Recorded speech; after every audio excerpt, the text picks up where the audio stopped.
মোদি কিন্তু সব strategy change করে দেয় এবং ও সবসময় কখনো কখনো অনেকগুলো সিচুয়েশন আসে যখন ও লস বুক করে, মানে শেয়ার মার্কেটের ভাষায় যে একটা কোথাও একটা আপনি লসের স্টক ছেড়ে দিলেন কেমন, কিন্তু ওকে আপনি কখনো ইল্ড করবে না, ও কোথাও বড় কোথাও এম করছে, he has a bigger strategy in mind. সেটা দেশের কোনো থ্রেট হতে পারে, বড় থ্রেট কিছু হতে পারে। সবসময় আমরা সরকার সরকার ভাবছি, সরকার পড়তো না, সরকার চলতো, কিন্তু সরকার ছাড়াও তো আরো থ্রেটস হতে পারে, সেটা তারা জানে। আপনি জানেন বে অফ বেঙ্গল ঘিরে অনেক কিছু ঘটছে, কখন কি ঘটে আমরা জানি না, এই ইনফরমেশন আমাদের কাছে নেই। আবার এমন হতে পারে সরকার বড় বড় স্টেপ নেওয়ার কথা বলছে, যেমন একটা এফসিআরএ বিল, ফরেন কারেন্সি রেগুলেশন অ্যাক্ট, যেটা রাজ্যসভায় রয়েছে, যে কোনো দিন এটা ভোটে উঠবে। এইটা হলে পরে ঠিক চীনে আপনি যেভাবে কোনো you can not by protest in China, কারণ আপনি বাইরে থেকে টাকা ঢোকাতে পারবেন না। আমার দেশেও এনজিও ব্যবসা চিরকালের মতো শেষ হয়ে যাবে এই বিলটার পরে। এনজিওর মধ্যে কিন্তু মাদ্রাসা, খ্রিস্টান মিশনারি সব আছে, এবং এটা ঘিরে বিদেশে আসল সমস্যাটা তৈরি হয়েছিল। আপনি যদি আজ থেকে 2 মাস, গত 3 মাস আগে বিলটা প্লেস হয়েছে, এবং তখন থেকে বিদেশে, আমাদের দেশে কিছু হচ্ছিল না, বিদেশে হচ্ছিল খুব ঝামেলা, সমস্ত ফরেন মিডিয়াতে আছে। কংগ্রেস, এবং মূলত আমি জাস্ট কংগ্রেসকে পিন পয়েন্ট করছি, আরো অন্যান্য দল আপনি যদি দেখেন, দেখবেন সবাই মিলে খেই করছিল কে এটাতে আরো আর কি এটাকে ব্যবহার করতে পারে। এমন হাস্যকর পরিস্থিতি যে লিডার অফ দি অপোজিশন গিয়ে প্রধানমন্ত্রীর বাড়ির সামনে শুয়ে পড়লো। দরকার পড়ে না, ভারতীয় রাজনীতিতে এরকম হয় না, নাটক। তো এখন সুতরাং অপোজিশন ইজ ডিসক্রেডিটেড। তাহলে আপনি যদি পলিটিক্সের ভাষায় দেখেন, এই রেজিগনেশনের মাধ্যমে বিজেপির 1 পয়সা লস নেই, জিরো সাম গেম হয়ে গেছে। অপোজিশন ডিসক্রেডিটেড, বিজেপির কোনো পলিটিক্যাল লস নেই, ধর্মেন্দ্র প্রধানের রেজিগনেশনের মাধ্যমে কোনো পলিসি চেঞ্জ নেই, শুধু student, general mass of students, তাদের কাছে আর কোনো ইস্যু রইল না, পিরিয়ড। এটা এবার আগেবারও অন্য ঘটনা আসবে। এরপরে কি আসলে এই যে তরুণদের আন্দোলন এক দাবিতে থামবে না, তরুণদের আন্দোলন আরো দাবি দেওয়া আদায় করে নেবে, এ শঙ্কাটা যেমন ছিল। আরেকটা আলোচনা ভারতীয় সিনিয়র সাংবাদিকেরা, কলামিস্টেরা লিখছিলেন যে বিজেপি সরকার যে সহজে শিক্ষামন্ত্রীর পদত্যাগের বিষয়টা মানছে না, কারণ বিজেপি কখনো আন্দোলনের মুখে মন্ত্রী সরিয়ে নেয় না। মানে কংগ্রেস সরকার নিত, বিজেপি সরকার সেই নীতিতে বিশ্বাস করে না। তার মানে তো বিজেপি সরকার একটা বড় ধরনের মানে নতি স্বীকার করলো আন্দোলনকারীদের কাছ থেকে, কিন্তু তাতে তো আন্দোলনকারীরা বলছে না যে তারা বিক্ষোভ থেকে সরে যাবে। এরপর কি? 2013 সালে দিল্লিতে দিল্লি রেপ ঘিরে এবং সমসাময়িক চলতে থাকে আন্না হাজারের একটা অনশন, তাকে ঘিরে আপ উঠে আসে, এবং তাতে অরবিন্দ কেজরিওয়াল নামক এক ব্যক্তি উঠে আসেন, যিনি বলেন রাজনীতি করা তার লক্ষ্য নয়, দেশ বদলানো লক্ষ্য, এবং পরের দিনই উনি রাজনৈতিক দলটল করে ফেলেন। তারা বিপুলভাবে জিতে দিল্লিতে আসে এবং খুব হইচই পড়ে। এবং আপনাকে একটা পার্সোনাল কথা শেয়ার করতে পারি, আমি সারা জীবনে কোনো রাজনৈতিক দলে নাম লেখাইনি, কোনো রাজনৈতিক দলে নয়, কোনো স্টুডেন্টস ইউনিয়নে নয়, কিন্তু একবার আমি ভেবেছিলাম, এবং দেখুন মূর্খামি মানুষ সারা জীবন করে, সেটা নিয়ে যথেষ্ট আমাকে আমার বন্ধু বান্ধবেরা আমার পেছনে লেগেছিল পরে। তো সুতরাং এই অ্যাপিল গুলো কতটা অ্যাপিলিং হয়, যে করাপশন, অ্যান্টি করাপশন ইত্যাদি, তাই বোঝাবার জন্য বললাম, বিয়ন্ড দ্য মজা। এবার এই যে এই আপকে এখন আপনি আর দেখতে পাচ্ছেন নেই। এবারে পাঞ্জাবে বিজেপি অ্যাডভান্টেজ আছে জেতার, 2027 ইলেকশন আছে। একটা যে চিফ মিনিস্টার, তার সম্পর্কে একটু ইন্টারনেট সার্চ করলেই পেয়ে যাবেন, সেখানেও একটা পেপার লিক হয়েছে। আর আপের যারা এমপি ছিল তারা এখন বিজেপিতে যাচ্ছে, এবং তারা মালিওয়ালের মতো, সাথী মালিওয়াল খুব বড় ফেস ছিল, যে অরবিন্দ কেজরিওয়ালের এবং আপের এগেনস্টে উইমেন হ্যারাসমেন্ট ইত্যাদি সমস্ত ইস্যুজ এনেছে। আমি এটা আপনাকে বললাম এই কারণে যে রাজনীতিটা কখনো 1+1=2 না। হ্যাঁ, মোদি গভর্নমেন্ট অ্যাপারেন্টলি এটাই লজিক ছিল, মোদি গভর্নমেন্ট কখনো করবে না, রিজাইন করবে না। এখন কিন্তু এটা তো কেউ বলেনি যে আপনি কখনো আপনার স্ট্র্যাটেজি চেঞ্জ করবেন না। ব্রাজিল যদি এক স্ট্র্যাটেজিতে খেলে শেষ হয়ে যেতে পারে, তাহলে সেই স্ট্র্যাটেজি ধরে রাখার কি দরকার? আপনাকে স্ট্র্যাটেজি চেঞ্জ করতে হবে। তো আমি যেভাবে দেখি সেটা আমি বলি। সবাই জানে যে এই যে আন্দোলনটা হচ্ছে, আমি যথেষ্ট গত কিছুদিন আমি আপনার সঙ্গে কথা বলার পর আমি বেশ ডিপ ইনভেস্টিগেশন করেছি কি ঘটছে না ঘটছে।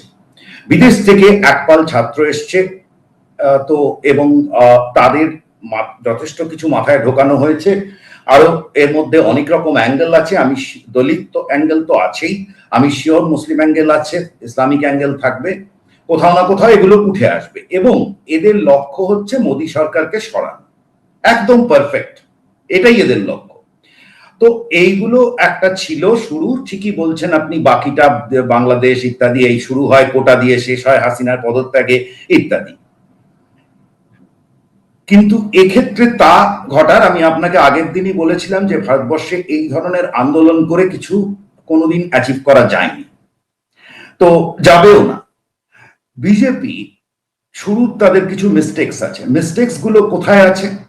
এই যে অল্টারনেট মিডিয়াম দিয়ে তাদের প্রচার, এগুলো কিন্তু ফেসবুক বা টুইটারে হচ্ছে না, ইনস্টা দিয়ে হচ্ছে, এবং ইনস্টা ছাড়াও আরো অ্যাপ আছে, কেমন? তো সেই সমস্ত অ্যাপ দিয়ে হচ্ছে এবং এক ধরনের লোক এসছে, তাদের কাছে অবশ্যই টাকা আছে। যে কোনো ঘটনা ঘটাতে, আপনি অভিজ্ঞ সাংবাদিক, আপনি জানেন কোনো জিনিস এমনি এমনি হয় না, টাকা লাগে সবকিছুতে। তো সবকিছু মিলিয়ে যেটা আছে যে এই জিনিসটাকে, যেটা দরকার ছিল যে এই স্টুডেন্ট গুলোকে সরিয়ে দেওয়া, যেটা জেনারেল স্টুডেন্টস, তাদেরকে এখান থেকে সরিয়ে দাও। Politically BJP can deal with anyone, because no one politically বিজেপির সঙ্গে কেউ পেরে ওঠে না ইলেকটোরাল পলিটিক্সে। মুশকিল হয়ে যাচ্ছে যখন আপনি সামনে এই ফেসগুলোকে দিয়ে দিচ্ছেন কতগুলো বাচ্চা ছেলে মেয়ে, যাদেরকে আপনি হাত তুলতে পারবেন না, যারা অদ্ভুত ভাষায় কথা বলে, সে ঠিক ভাবুক ভুল ভাবুক, আপনি জানেন জেনজি তার কত রকম, তাকে নিয়ে যথেষ্ট রিসার্চ আছে, তার কাজকর্ম নিয়ে ইত্যাদি। তো সবাই তো আর সবকিছু ওরাও যা বলছে ঠিক তো নিশ্চয়ই বলছে না। সুতরাং এখানে ঘটেছে যেটা, যে গভর্নমেন্ট করলো কি, দুদিন আগেই গভর্নমেন্ট এই মুভমেন্টটা কিন্তু ডিফিউজড হয়ে গেছে, ডিস্ট্রাক্টেড হয়ে গেছে। আপনি দেখুন সবকিছু কিন্তু প্ল্যানে এসছে। গভর্নমেন্ট প্রথমের দিকে তার যা ভুল আছে, তারপরে সে আবার স্ট্র্যাটেজি ঠিক করে নিয়েছে। মোদি, আপনার মনে থাকবে, একটা মোবাইল থেকে তিনি একটা মেসেজ দিলেন, কেমন, এবং একটা ডিসেবলড লুক, মানে যেন একটু বিধ্বস্ত বুড়ো লাগছে, এরকম একটা, একজন প্রকাশ রাজ বলেছে বুড্ডাও গিয়া না, এরকম একটা কি বলেছে। এই প্রত্যেকটা জিনিস কিন্তু স্ক্রিপ্টেড। প্রধানমন্ত্রী চাইলে ওখানে কিন্তু পৃথিবীর সব থেকে বড় ক্যামেরাটা হাজির হয়ে যাবে, কিন্তু আর নিশ্চয়ই সব অ্যারেঞ্জমেন্ট আছে, আপনিও জানেন, সেটা বাংলাদেশেও হবে, কিন্তু ভারতে কি হতে পারতো না? কিন্তু এটা উনি করছেন, এবং উনি, আপনি যদি শব্দ চয়ন দেখেন, উনি সাধারণত বলেন মিত্র, ফ্রেন্ডস, এক্ষেত্রে বলছেন ফ্রেন্ডস, কানেক্ট করছেন কোথাও। এবার গতকাল আবার একটা ভিডিও ছেড়েছেন, সেটাতে আপবিট, সেটাতে যেটা মেসেজ দিলেন যে তোমরা মোবাইল ভিডিও, তোমরা আমার সঙ্গে থেকো। এবার আমি যেভাবে দেখি, স্টক মার্কেটের ভাষায় বলি, এইটা কিন্তু বিজেপি টেনে নিয়ে যেতে পারতো। মুভমেন্ট ডিফিউজড হয়ে গেছে, সব পলিটিক্যাল পার্টি ঢুকে পড়েছে, হইচই বেঁধে যাবে, এই কোটা নিট সব উঠে যাবে এখান থেকে, বাকি জিনিস নিয়ে হাজার বাজার শুরু হবে। কিন্তু এর মাঝে এই একটা পারফেক্ট টাইম ছিল যখন আমার মনে হয়েছে, আমি কেন বলছি সেটাও বলি, সেটা হচ্ছে যে মোদি এবং বিজেপিকে যদি ট্র্যাডিশনাল লজিক দিয়ে আমরা অ্যানালাইজ করতে যাই, আমরা তো অ্যানালাইজ করছি, আমার কাছে তো কোনো ফার্স্ট হ্যান্ড ইনফরমেশন নেই, মোদি আমার কানে কানে একটা কথাও বলেনি, সুতরাং এগুলোকে আপনার কোনো সত্য হিসেবে নেওয়ার কোনো দায় নাই। হ্যাঁ, রাইট, যা ঘটেছে তার উপর অ্যানালাইজ, মোদির যে পলিটিক্স আমরা দেখতে পাচ্ছি এত বছর ধরে, তার থেকে অ্যানালাইজ, সেটা হচ্ছে মোদি কিন্তু সব স্ট্র্যাটেজি চেঞ্জ করে দেয়, এবং ও সবসময় কখনো কখনো অনেকগুলো সিচুয়েশন আসে যখন ও লস বুক করে, মানে শেয়ার মার্কেটের ভাষায় যে একটা কোথাও একটা আপনি লসে স্টক ছেড়ে দিলেন, কেমন, কিন্তু ওকে আপনি কখনো ইল্ড করবে না, ও কোথাও বড় কোথাও এম করছে, he has a bigger strategy in mind. সেটা দেশের কোনো থ্রেট হতে পারে, বড় থ্রেট কিছু হতে পারে। সবসময় আমরা সরকার ভাবছি, সরকার পড়তো না, সরকার চলতো, কিন্তু সরকার ছাড়াও তো আরো থ্রেটস হতে পারে, সেটা তারা জানে, আপনি জানেন বে অফ বেঙ্গল ঘিরে অনেক কিছু ঘটছে, কখন কি ঘটে আমরা জানি না, এই ইনফরমেশন আমাদের কাছে নেই। আবার এমন হতে পারে সরকার বড় বড় স্টেপ নেওয়ার কথা বলছে, যেমন একটা এফসিআরএ বিল, ফরেন কারেন্সি রেগুলেশন অ্যাক্ট, যেটা রাজ্যসভায় রয়েছে, যে কোনো দিন এটা ভোটে উঠবে। এইটা হলে পরে ঠিক চীনে আপনি যেভাবে কোনো you cannot by protest in China, কারণ আপনি বাইরে থেকে টাকা ঢোকাতে পারবেন না। আমার দেশেও এনজিও ব্যবসা চিরকালের মতো শেষ হয়ে যাবে এই বিলটার পরে। এনজিওর মধ্যে কিন্তু মাদ্রাসা, খ্রিস্টান মিশনারি সব আছে, এবং এটা ঘিরে বিদেশে আসল সমস্যাটা তৈরি হয়েছিল। আপনি যদি আজ থেকে 2 মাস, গত 3 মাস আগে বিলটা প্লেস হয়েছে, এবং তখন থেকে বিদেশে, আমাদের দেশে কিছু হচ্ছিল না, বিদেশে হচ্ছিল খুব ঝামেলা, সমস্ত ফরেন মিডিয়াতে আছে। তো এখন কি কি হবে আমি জানি না, কিন্তু আমার যেটা মনে হয়েছে সেটা হচ্ছে সরকার যেটা করলো সে টেনে নিয়ে যেতে পারতো। ধর্মেন্দ্র প্রধানের রেজিগনেশন আছে অলরেডি, যেটা অ্যাডভাইসারি বোর্ড যেটা ছিল এনটিএ, সেটাতে একেবারে অফিসারদের যা তা রকমের সমস্ত কেস দিয়ে সমস্ত সরিয়েছে। 30 বা 32 জনের নামে হয়েছে, এবং they will all be punished.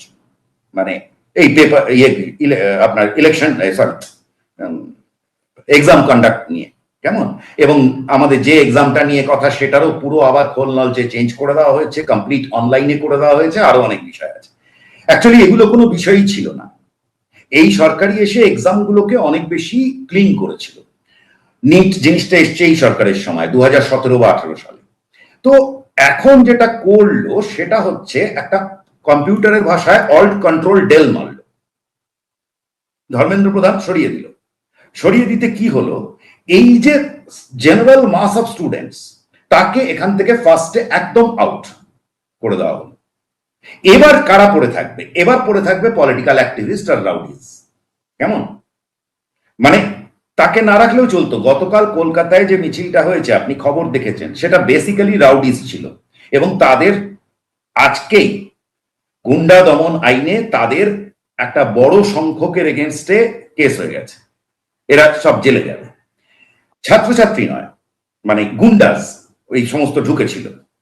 তো এবার এরা যেটা করবে সেটা হচ্ছে যে এটাকে ফার্স্টে স্টুডেন্টকে বার করে দিল, এরপরে আর কোন রকম দাবি দাওয়া করার জায়গা দেবে না স্টুডেন্টদের, খেলা শেষ। এটা এবার যাবে। এর মাঝখানে কি হয়েছে, এই যখন আপনাকে আমি আগের দিনই বলেছিলাম যে আমাদের আসল সমস্যা হচ্ছে যে আমাদের যে প্রিন্সিপাল অপোজিশন কংগ্রেস, সে তার রাজনীতিটা ঠিক মতো করতে পারছে না। কেমন, রাজনৈতিক দল তারা কিন্তু অ্যাসপিরেশন গুলোকে নিয়ে আসবে, এটাই নিয়ম। সে না হলেই আনকনস্টিটিউশনাল ফোর্স, উল্টো পাল্টা ফোর্সের জায়গা তৈরি হয়। কংগ্রেস, এবং মূলত আমি জাস্ট কংগ্রেসকে পিন পয়েন্ট করছি, আরো অন্যান্য দল আপনি যদি দেখেন, দেখবেন সবাই মিলে খেয়েই করছিল কে এটাতে আরো আর কি এটাকে ব্যবহার করতে পারে। এমন হাস্যকর পরিস্থিতি যে লিডার অফ দি অপোজিশন গিয়ে প্রধানমন্ত্রীর বাড়ির সামনে শুয়ে পড়লো। দরকার পড়ে না, ভারতীয় রাজনীতিতে এরকম হয় না, নাটক। তো এখন সুতরাং অপোজিশন ইজ ডিসক্রেডিটেড। তাহলে আপনি যদি পলিটিক্সের ভাষায় দেখেন, এই রেজিগনেশনের মাধ্যমে বিজেপির 1 পয়সা লস নেই, জিরো সাম গেম হয়ে গেছে। অপোজিশন ডিসক্রেডিটেড, বিজেপির কোনো পলিটিক্যাল লস নেই। ধর্মেন্দ্র প্রধানের রেজিগনেশনের মাধ্যমে কোনো পলিসি চেঞ্জ নেই, শুধু student, general mass of students, তাদের কাছে আর কোনো ইস্যু রইল না, পিরিয়ড। এটা এবার আগেবারও অন্য ঘটনা আসবে। Over to you. কিন্তু এতই সহজ? কারণ দেখুন, অনেকে তো একেবারে আন্তর্জাতিক চরিত্র হয়ে উঠেছেন। যেই মেয়েটি পুলিশের গাড়ি থামালেন, সেই মেয়েটি কে, কোথা থেকে এসেছেন, তার নাম পরিচয় সহ আন্তর্জাতিক মিডিয়ায় সংবাদ হচ্ছে, ভারতে তো হয়েছে। তো মানে এই যে আপনি এতটা কনফিডেন্সের সঙ্গে বলছেন সাধারণ ম্যাস আর যারা ওখানে যন্তর মন্তরে গ্যাঞ্জাম করতে চাইছে তারা এখন আলাদা হয়ে যাবে বা বিভিন্ন শহরে, সেটা এত সহজে হবে কিনা। তাদের একটা যে নতুন দাবি, তার মধ্যে একটা দাবি কিন্তু এই যে এইসব গুন্ডা দমন আইন বলেন বা কোনো আইনে আন্দোলনকারী তরুণদের বিরুদ্ধে মামলা করা যাবে না। আন্দোলনকারী তরুণদের বিরুদ্ধে মামলাটাকেও তো আবার একটা গণতন্ত্রের মানে কণ্ঠরোধের মতো দেখা যেতেই পারে। এসব আরো বিপদে ফেলবে কিনা সরকারকে। আর তারা ক্ষতিপূরণ চেয়েছেন, যারা সুইসাইড করেছেন, আত্মহত্যা করেছেন ওই নিট পরীক্ষায় প্রশ্নপত্র ফাঁস হওয়ার পর সেসব ক্ষতিগ্রস্ত পরিবারকে 1 কোটি টাকা করে দিতে বলেছেন। এসব দাবিতে আসলে যন্তর মন্তর আরো কিছুদিন দখলে রাখা যাবে, মানে এই এতটা সংগঠিত মনে হচ্ছে কিনা? আর সরকার তো বিচলিত হয়েছেনই, মানে আপনি যে প্রধানমন্ত্রী মোদীর যে বার্তার কথা বললেন, উনি ইনস্টাগ্রামে চলে এলেন, হ্যাঁ, তো এরকম আবার ধর্মেন্দ্র প্রধান পদত্যাগই করলেন, মানে আসলে আন্দোলনটা প্রেডিক্ট করা যাচ্ছে এরকম আপনার মনে হচ্ছে এখনো? না না, এখনই তো মনে হচ্ছে, আগে কি করে মনে হবে যখন হয়েছে? দেখুন, প্রথমত হচ্ছে আমি পারসেপশনের সঙ্গে লড়তে পারবো না। যদি পারসেপশন থাকে না না এইটা সবকিছু হয়ে মোদী সরকার পড়ে যাবে, আমার তো একটা ভোট। দ্বিতীয়ত আমার বলা না বলা 140 কোটি দেশে কিছু এসে যায় না। Point is not that. Point is যে আপনি যখন একটা দেশের সরকার, তো সে তো বারবার ভোটে জিতছে, এই তো ওয়েস্ট বেঙ্গল থেকে সে উড়িয়ে ভোট জিতে গেল, এরকম একটা পরিস্থিতিতে এই দেশে তো একটা এমার্জেন্সি ছাড়া আর কোনো ডিসরাপশন নেই। আপনাকে তারা দেশের ডিএনএ বুঝতে হবে। এটা একটা ছোট রাজ্য নয়। সুতরাং এখানে এই ধরনের প্যাঁচ পয়জার হয় না। আর কংগ্রেসের ইউপির যে ঘটনা ঘটেছিল, ইউপির যে সিচুয়েশন ছিল, কংগ্রেসের কি সিচুয়েশন ছিল, এখন সেগুলো বলতে গেলে আপনার এই পডকাস্ট অনেক লম্বা হয়ে যাবে, আমি তার মধ্যে সুতরাং আর যাচ্ছি না।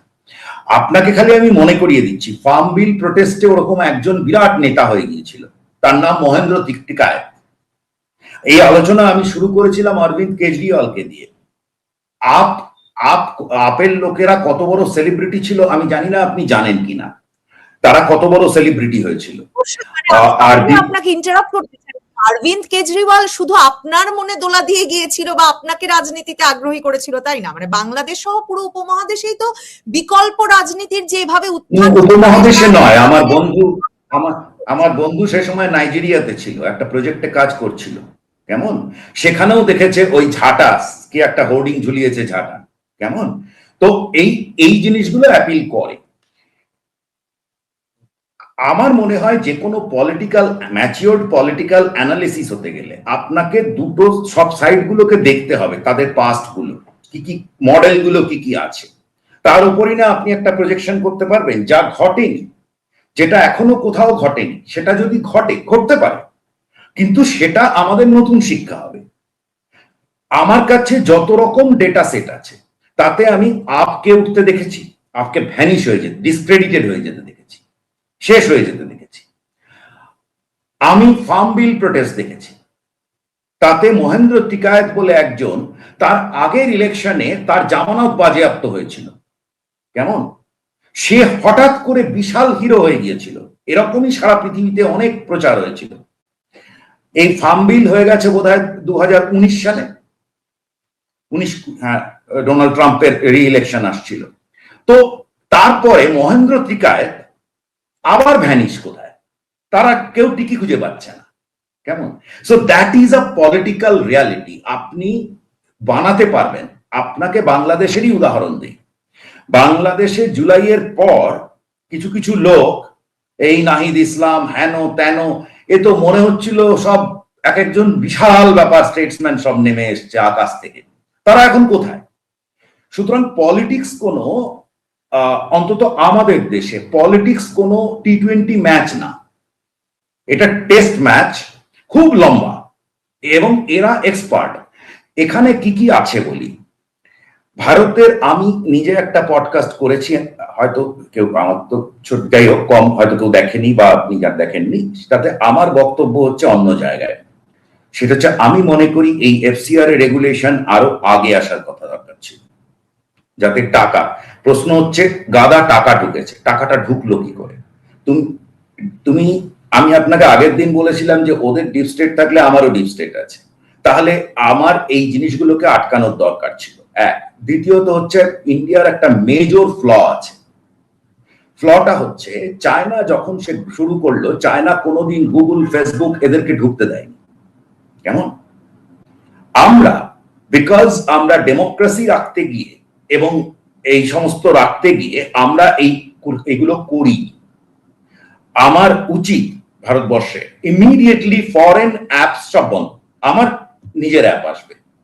আজকের যুগে তা না হলে, যখন একটা ইউ আর বিকামিং আ পাওয়ার, তখন আপনি ওকে আরেকজন ইনফ্লুয়েন্স করার জায়গা পেয়ে যাচ্ছেন। একটা উদাহরণ দিলে আপনি বুঝতে পারবেন, এত ডিপ স্টেট ফিফ স্টেট কিচ্ছু দরকার নেই। আমার দেশ চলে হচ্ছে মাইক্রোসফট উইন্ডোজ এর উপর, কেমন, অ্যান্ড্রয়েড প্ল্যাটফর্মের উপর। যদি এতে আধ ঘন্টা ডিসরাপশন হয়, আমার share market on a non regular day, উইকডেতে যদি হয় মার্কেট ট্রেডিং এর সময়, India will lose billions and trillions, কেমন। তো সুতরাং আমার উইকনেস কোথায় আছে, এই ফ্রন্টে আছে, ইট হ্যাজ বিন ফ্ল্যাগড। আমার মনে হয় আগামীতে সরকার ডিজিটাল সিকিউরিটিতে মারাত্মক উদ্যোগ নেবে, যাতে এই ঘটনাগুলো আবার রিপিট না করতে পারে, কেমন। তো সুতরাং সরকার তার শেখা এই সবগুলোকে আটকানো যেত না। যেমন একটা উদাহরণ দেই, এই যে জেনজি, তারা যে ভাষায়, আমার দেশে আমি জানি না বাংলাদেশে কি করে, কিন্তু আমাদের দেশে তারা যে ভাষাটায় কথা বলে সেটা ইংরেজি না, সেটা ইংরেজির মতো কিন্তু ইংরেজি না, কেমন, অদ্ভুত অদ্ভুত সব শব্দ আছে, কেমন। তো এখন to tell you some, for example, if you have watched a web series Pedro and Pritam, which is on cybercrime, কেমন, তো সেখানে একটা বাচ্চা ছেলে ক্লাস 4-5 এর, he is showing middle finger. এখন আপনি মেলাতে, এন্ড দিস ইজ এক্স্যাক্টলি, আমি পরে নানান রকম স্টাডি করলাম, আমি দেখলাম হ্যাঁ তাই তো হচ্ছে এগুলো।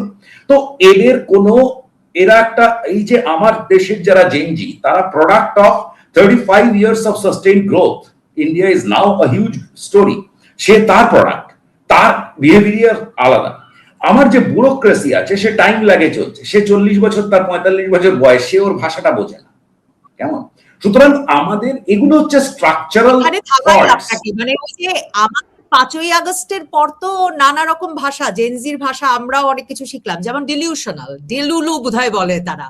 তো মানে এই যে আপনি বলছেন যে হয়তো ফরেন অ্যাপ ব্যবহার করতে দেওয়ার, মানে আপনি সাংবাদিক কিন্তু আপনি বেশ গণতন্ত্র, মত প্রকাশের স্বাধীনতা, এর পক্ষে দাঁড়িয়েই ওরকম একটা মত প্রকাশ করে ফেলছেন, বা আপনি যেসব সূত্র মিলিয়ে বলছেন যে ভারতে ওসব হবে না, মানে ভারতে অনেক রাজনৈতিক নেতার বা আন্দোলনকারী নেতার উত্থান দেখেছেন, পতনও দেখেছেন, কিন্তু ওইটাও একটা ওই যে ডেলুলু সিচুয়েশন কিনা, মানে ডিলিউশনাল সিচুয়েশন কিনা। কারণ এই যে একবার বিজেপি সরকারের একজন মন্ত্রীর নেমে যেতে হলো, এখন আসলে মাঝে মাঝে বিভিন্ন আন্দোলনকারী নেতার উত্থান হবে, আর ভারতের একটা সরকারের নানা দাবি মেনে নিতে হবে। এই সিচুয়েশনটা তো আসলে এই ককরোচ জনতা পার্টি নিশ্চিত করবে। সেটা দেখুন যে মেনে নিতে হয় কিনা। উল্টোটাও তো হতে পারে, উল্টোটাও তো হতে পারে। এটা আমরা ভাবছি, আমাদের ভাবনাগুলো একটা স্ট্রেট লাইনে, যে 1 + 1 = 2 হবে, কিন্তু 2টা হয় না রাজনীতিতে, particularly when you have someone like Modi who is a terrible risk taker. প্রত্যেকবার ও যা যা কাণ্ড ঘটিয়েছে আমাদের দেশের, আপনি একটা ফাজলামি নয় তো, একটা দেশের 370 অ্যাবলিশন করেছে, হ্যাঁ, ওটা দ্যাট ওয়াজ, আমি জাস্ট একটা উদাহরণ দিচ্ছি। তো সুতরাং ওইখানে he is a huge risk taker, and he is a, মানে যদি আপনি অ্যাসিউমিং যে Narendra Modi is now a declining thing, কেমন, অ্যাসিউম করে নিলাম আমরা যে মোদী সরকার ইজ অন ডিক্লাইন, তাহলেও আপনাকে তো আপনার অপোজিশনের যে স্ট্রেংথ, তার যে প্রিভিয়াস ট্র্যাক রেকর্ড, সেটাকে দেখতে হবে। আর আমি আপনাকে বললাম যে movement was diffuse 2 days ago, the government, মানে গভর্নমেন্টের কাছে পরিষ্কার চান্স ছিল ড্র্যাগ করে নিয়ে যাওয়া, কিচ্ছু হতো না। ওর তো চলতে চলতে স্টুডেন্ট গুলো আর 15 দিন গেলে স্টুডেন্ট সরে যাবে, কারণ থাকতে পারে না, স্টুডেন্টরা অতদিন মাঠে থাকবে না, যারা পড়াশুনো করে তারা হিসাব করতে পারে না। তো ওটা ছিল, কিন্তু এটাকে এখন টানলো না, এটাকে শেষ করলো ইস্যুটাকে। আমার মনে হয়, আমি যেভাবে দেখতে পাই, সরকার রিস্ক নিল, জানে, আপনি জানলে ও জানে না যে আরো দাবি উঠবে। রাজনীতি তো আমি বা আপনি করি না, ওরা করে, 24 ঘন্টা করে। তো সুতরাং ও জানে যে আরো দাবি উঠবে, এরপরে এর উঠবে, ওর পরে তার উঠবে। ও জানতো যে সিজেপি যাবে না, আবার একটা কিছু ভ্যাচাং তুলবে, ও জানে। সুতরাং আগের সিচুয়েশনে কি হয়েছে, সোনাম ওয়াংচুক যখন বসেছিল, আপনি জানেন সোনাম ওয়াংচুক আগে বিজেপির এমপি ইত্যাদি ছিল। এখন এখানে একটা কোথাও ক্যালকুলেশন মিস্টেক আছে, তার অ্যাকশন ডিলেড হয়েছে, তার বাকি যে সমস্ত ডিসিশন সে নিয়েছে সেই জায়গায় তার অ্যাকশন ডিলেড অ্যাকশন আছে। কিন্তু তারপরে ও একবার যখন সে নড়ে গেছে, তখন মানে যখন রিয়েলাইজ করেছে, তখন এই জিনিসগুলো করছে। আমি এর মধ্যে কিন্তু খারাপ কিছু দেখছি না। হেরে যাওয়া বললে তো কিছু নেই রাজনীতিতে। মানে আপনি এক ধাপ এগিয়ে গেলেন। আর এটা তো আমার কথা না, উইনস্টন চার্চিলের কথা, দ্য গোল্ডেন রিট্রিট। কেমন? তো সুতরাং শুধু আমার মনে হয় না, মানে আমরা একটু বেশি ভেবে ফেলছি, এটার পরে এটা হবে, ওটার পরে ওটা হবে। যেহেতু কি হয়েছে, আমরা সরকারটাকে একভাবে দেখেছি অনেকদিন, কিন্তু ধরুন মোদি তো সারা জীবন থাকবে না, মোদি তো সরবে, নতুন মুখ আসবে। কেমন? তার বিহেভিয়ার আরেক রকম হবে।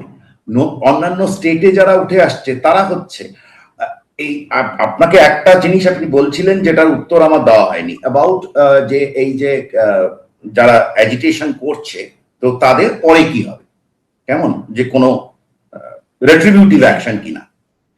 দ্বিতীয়ত আপনি এটা বলেছেন, দ্বিতীয়ত আপনি আরেকটা বলেছেন যে আমি মিডিয়ার হয়েও গণতান্ত্রিক যে সমস্ত গুগল ব্যবহারের বিরুদ্ধে কেন। আমি প্রথম কথা হচ্ছে, আমি গণতন্ত্রের পূজারি নই।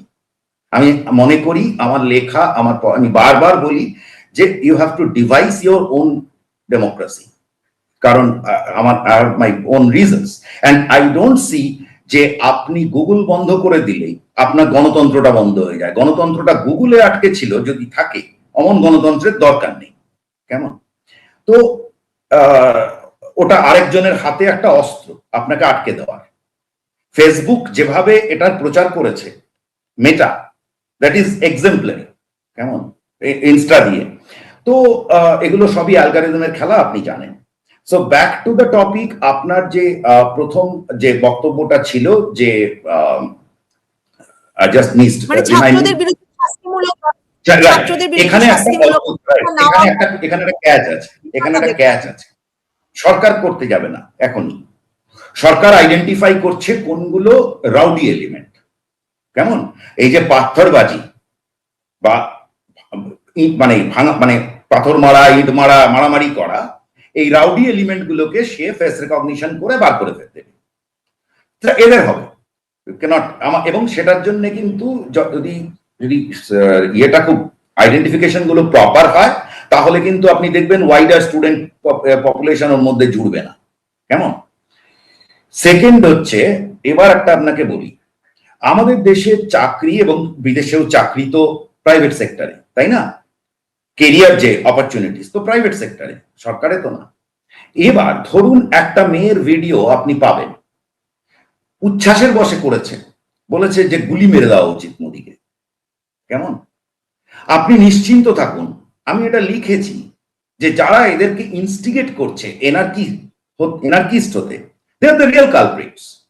কারণ আজকের যুগে আপনি এই 140 কোটি লোক ভারতবর্ষে, এভরিওয়ান ইজ রেকগনাইজড, প্রত্যেকের ডিজিটাল ম্যাপিং আছে এবং সেগুলো ক্রমাগত আরো ম্যাপ হয়ে যাচ্ছে। হবে কি, ও কালকে একটা চাকরির জন্য যাবে, যারা রিক্রুটিং এজেন্সিজ আছে তারা ম্যাসিভ ডিজিটাল ম্যাপিং করে এবং ওই ভিডিওটা বেরোবে। বাদ। সুতরাং সরকার বাদ দিতে চাক বা না চাক, বাদ হবে। সেকেন্ড হচ্ছে, যখনই আপনি ম্যাপ থাকবেন এই ধরনের রাউডি ইয়েতে, যদি কোথাও ধরুন একটা অন্য ক্রাইম ঘটেছে এবং হয়তো পাশ দিয়ে হেঁটে যাচ্ছিল, সুতরাং ওটা রেকগনাইজড হবে, এই লোকটা এখানে কেন। সো আজকের যুগে এনার্কির জায়গা খুব একটা নেই, এই ডিজিটাল এআই যুগে এনার্কির জায়গা নেই। এনার্কি হলে পরে তার দাম দিতে হবে। অ্যান্ড টু এন্ড, যে স্টুডেন্টরা করছিল, they were very clever, they knew this, ওরা এটা জানতো, যে কারণে ওরা কিন্তু রাউডিজমের ভেতর ঢোকেনি। কিন্তু সেটা ছিল একটা ছোট ক্রাউড। যেই না ক্রাউডটা বড় হয়ে গেছে, যখনই ওতে বাকিরা ঢুকতে শুরু করেছে, তখনই এনার্কি শুরু হয়ে গেছে। একদম মানে যেমন খানিকটা হলেও আপনি বাংলাদেশে রিলেট করতে পারেন, শুরুতে স্বাধীনতার গান, তারপরে কোন দিকে চলে গেল। তো এইটা হয়েছে। এবার এক্ষেত্রে উল্টো অ্যাকশন গুলো, আপনার কেন্দ্রীয় সরকার তো ল অ্যান্ড অর্ডার অ্যাকশন নেবে না, ওটা তো নিচ্ছে দিল্লি সরকার, ওয়েস্ট বেঙ্গল সরকার নেবে, আজকেই অ্যানাউন্স করে দিয়েছে। কেমন? তো ফলে সেখানে পেরিয়ে যেতে পারবে না কেউ। এবং অফকোর্স দেখুন, আন্দোলন শান্তিপূর্ণই থাকে, গুন্ডা থাকে যারা এটাকে ওই ফোর্সটা দেয়। কেমন? তো ওই ফোর্সটা দিতে গেলে এনার্কিস্ট ফোর্স যেটা থাকবে, এনার্কিস্ট ফোর্স গুলোকে ধরতেই হবে। আজ ধরুক, 3 মাস বাদে ধরুক, 1 মাস বাদে ধরুক, আমি জানি না, they will be done away with. আপনি দেখে রাখবেন, এটা ঘটবেই, এটা এসকেপ করার যায় না। অসংখ্য ধন্যবাদ প্রতিম রঞ্জন ঘোষ, ধন্যবাদ দর্শক যারা এতক্ষণ সঙ্গে ছিলেন।